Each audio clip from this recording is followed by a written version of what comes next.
Last week I made a video about achievement diaries, and a couple of my last videos have been about old school, so I think it's time to make a Runescape 3 video. Although, looking back, actually, a lot of my videos could actually be both old school and Runescape 3. The achievement diaries one I talked about Runescape 3, the skilling one I also talked about Runescape 3, so yeah, let's just say that I talked a lot about old school, so this video is going to be mainly RuneScape 3 related, although it's still just overarching game design, I guess. Now, as I mentioned in my last video, RuneScape 3 does have achievement diaries. However, RuneScape 3 doesn't actually have achievement diaries that are up to date anymore. They have the original ones and they have kept them around for what I can only reason with just nostalgia and I guess legacy and history part of the game. But RuneScape 3 achievement diaries are more. They have an achievement tab for everything, and this achievement tab is where you sometimes unlock good rewards because this achievement tab is like imagine combat tasks, but for every piece of content in the game, right? So some content and some achievements are just there for rune score, and gamer score, I guess, and for unlocking titles and things like that, and just overall bragging rights. But a lot of the content is related to other pieces of content that actually do provide you rewards, and one of those is the achievement diaries.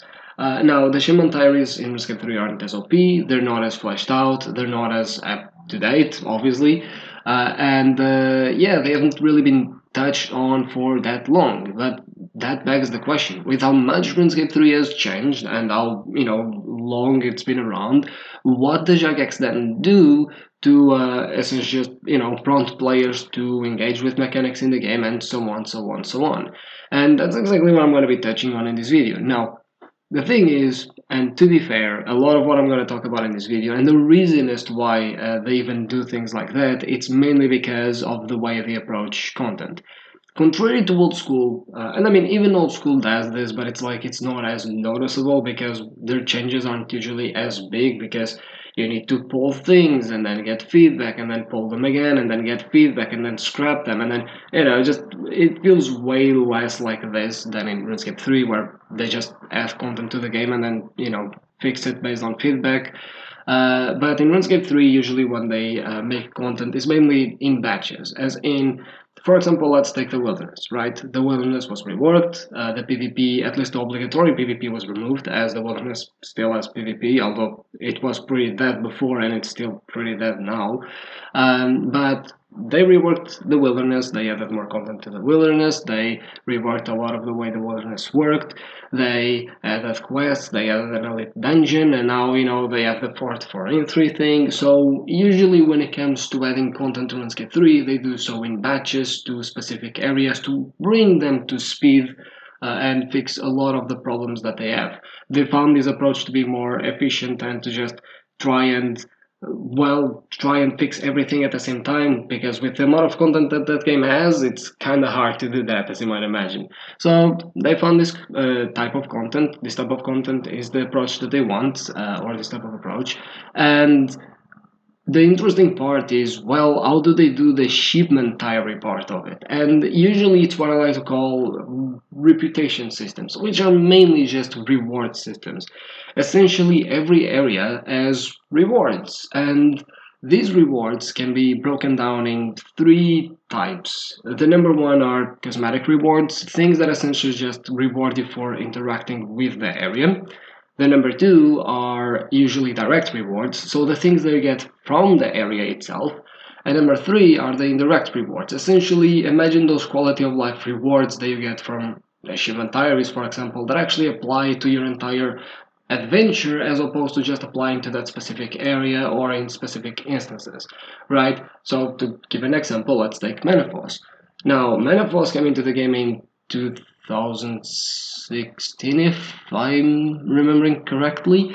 And Menopause has, well, a lot of content. They reworked a lot of Southern as well. They added more quests to the area, and the way they enticed players to be in the area, it's with a reputation system. You have a reputation system where you unlock cosmetic rewards, and you unlock a couple of other things in the area as well, like a mini game and whatnot.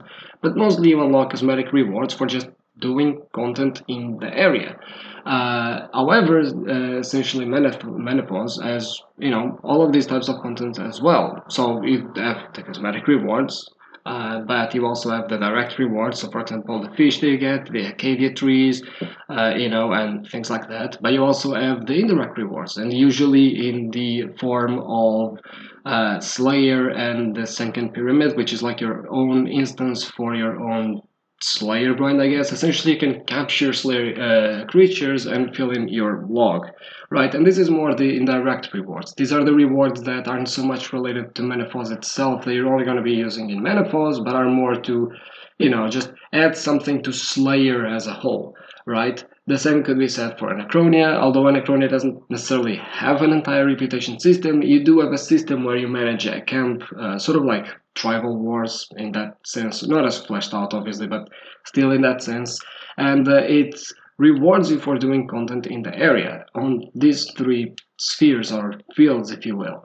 The thing to notice as well is that a lot of the ways you actually go about unlocking these rewards, they also require you to do content in the area sometimes to further these rewards. In the case of Menopause, it's a reputation system where you're just doing content in the area allows you to get reputation.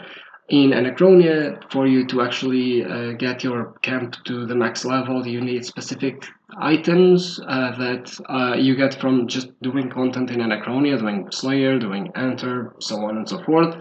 Overall, Anachronia also offers these three rewards. I actually can't remember the cosmetic rewards that Anachronia actually offers, but they also do offer direct rewards, as the Dragon Mattock, for example, you get from Big Game Enter, right? You get a bunch of the blast diffusion boots that are called, I think. You also have the three bosses that are or drop the upgraded rings for the decays. You have a new Slayer Master. You have also more indirect rewards in the totems, the form of the totems that lower the amount of clue steps that you need to do for clues, or lower the amount of KC that you need to enter Guild Wars Dungeon, for example. Things that overall just help your adventure, such as again the cape rack that allows you to have a cape perk always active as long as the cape is in that rack, same for Slayer Elm. So you have a lot of these rewards, right? You have rewards for interacting with Anachronia itself that are useful for Anachronia, like for example the dinosaurs you get for your player on farm from the Anachronia side of things. But you also get rewards that are essentially what we like to classify as adventure rewards. Those rewards that stay on your account, that never go away, that are proof of you conquering essentially the game and its content. And this is a very decent approach. It works not only because Jagex actually fully focuses in an area, and as a result there's a lot of content to do in that area, and it's good to see older areas sometimes revived and touched up. And in the sense of how they essentially incentivize you to engage with the area, you don't just have the content that the area has to offer, you have all of these sort of reward systems that end up being very reminiscent of what achievement diaries were, except with all of the issues that achievement diaries actually have. Now, with all of that being said, of course, that this approach also has its downsides. The main one is that, well, the content mostly, or the way you progress things, is by doing a bunch of content in that area, which oftentimes can actually just burn out players. You have to be careful with the type of reputation systems or reward systems that you actually implement into areas, because some of them will tire the players. While the Menopause reputation system works for Menopause, I doubt that if Anachronia had the same reputation system, people would be that keen at making content or doing content in Anachronia as a whole, right? So it needs to be measured the way you lay out these reputation systems, and you also need to be careful with the reward that they offer. Usually when a lot of these reputation systems are finished, the area still needs things to do. Right? Yes, it's good that you incentivize players to engage with a lot of different areas of your new area, but you also need to incentivize them to stay around after that happens, right? So these reward systems need to always be seen as essentially a extra thing and not the main thing. The main thing should always be the content itself, and then we design the reward systems around it, right? As extra things to, give a sort of reward to the players that went above and beyond in that specific area, which is exactly the point of achievement diaries themselves, right?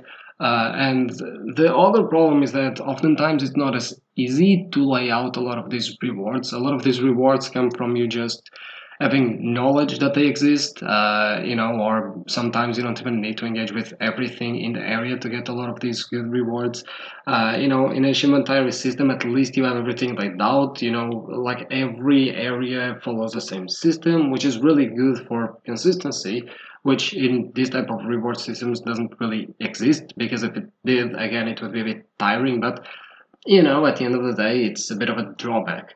Now, one interesting thing is that when looking at this type of reward systems, one thing that I find is that they kind of exist in old school, except we call them minigames. Now, minigames are obviously a bit different from these reward systems and these area reward systems, but the philosophy of them, at least the philosophy that Jagex has towards them, ends up being the same. A lot of them, like let's say Motherlode Mine, for example, right, or Volcanic Mine, or Pest Control, Match Training Arena, things of along these lines are usually mini games that we call mini games that are mini games, but in reality, if you take away the word mini game, are they still mini games? Because a lot of them, the way they work is just content in the game, except the content philosophy around them is not just the content that you get from the content itself, but rather what you can unlock from that content. And usually these pieces of content tend to also have those two, vertices when it comes to the reward systems. They reward you for doing the content itself, and they reward you with quality of life updates for things around the game. You don't need Prospector to get level 99 mining, but it's a nice thing to get when you're just training mining Motherlode Mine anyway, right? It's a reward that you just get rewarded for doing content in that area most of the times, right? So ultimately, a lot of these systems sort of already exist in old school, and what I find fascinating about them is exactly the philosophy of the rewards that they already have, which is very telling on how Jagex approaches things, which is exactly the same philosophy that quests had for the longest time. Quests in RuneScape don't just reward you with a bunch of XP and you're good to go. A lot of the times, the best rewards from quests are the content that you get after the quest is done.